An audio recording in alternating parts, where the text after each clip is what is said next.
This impressive building behind me is Britannia Works. It was built in 1828 and back then it was home to several companies.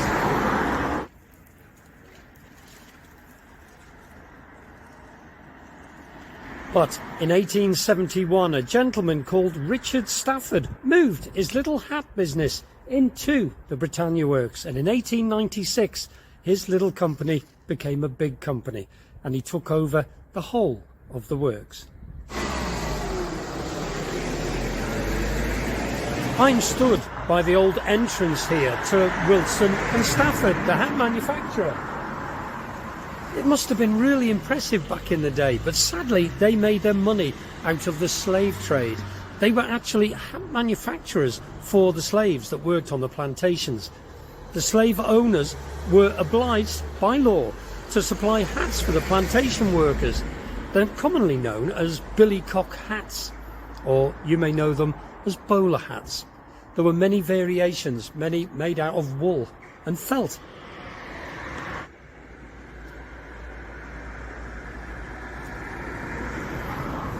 But with the abolishment of slavery in 1865, Wilson and Stafford had a little problem. How on earth were they going to continue? Luckily, fashions changed and Wilson and Stafford survived. And then with the outbreak of the Great War and World War II, they got the contract to build military hats. They made military hats for the men and the women troops.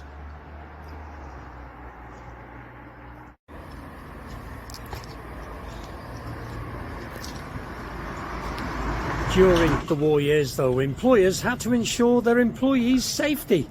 So they bricked up the cellar and they became the air raid shelters here.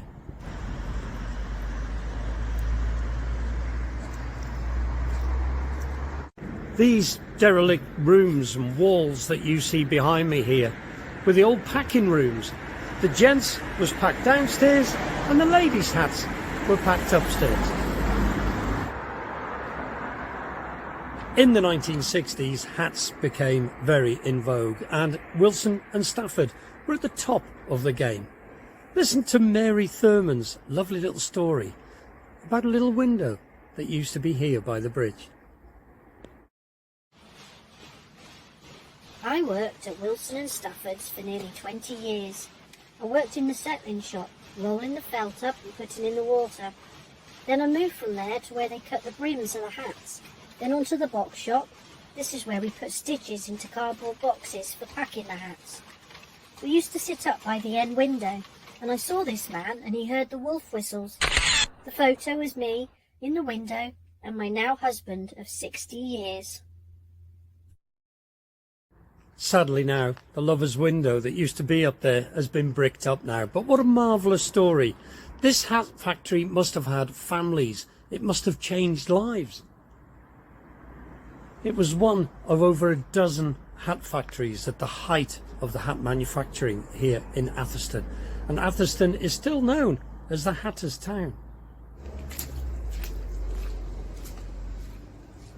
Sadly, Wilson and Stafford were the last remaining hat manufacturer here in Atherstone, but they closed their doors in 1999.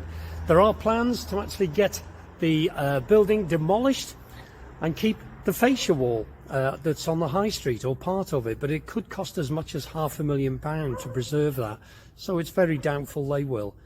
I don't think it's going to be that long and we're going to see another new housing estate here on this site. Who knows? Keep your fingers crossed.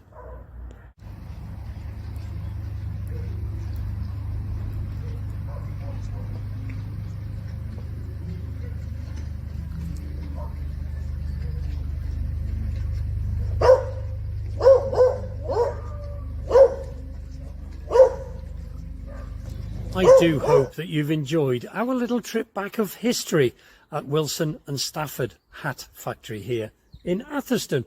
Nikki and I both feel it very, very important to share history. We should always look back and learn from it. Take care.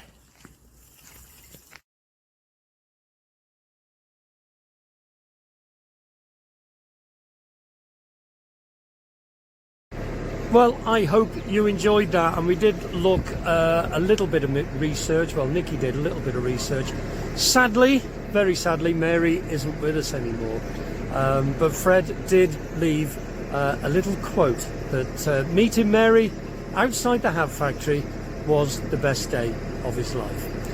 Apparently he worked in a garage right near the side of the canal there, and they used to test for punctures in the inner tubes. In the canal, they used to put the inner tubes in the canal, and it was there that Mary noticed Fred. Sorry, I've got a tree down, I think, in front here. Noticed Fred testing one of these inner tubes, and that's where she gave him the wolf whistle. What a lovely story.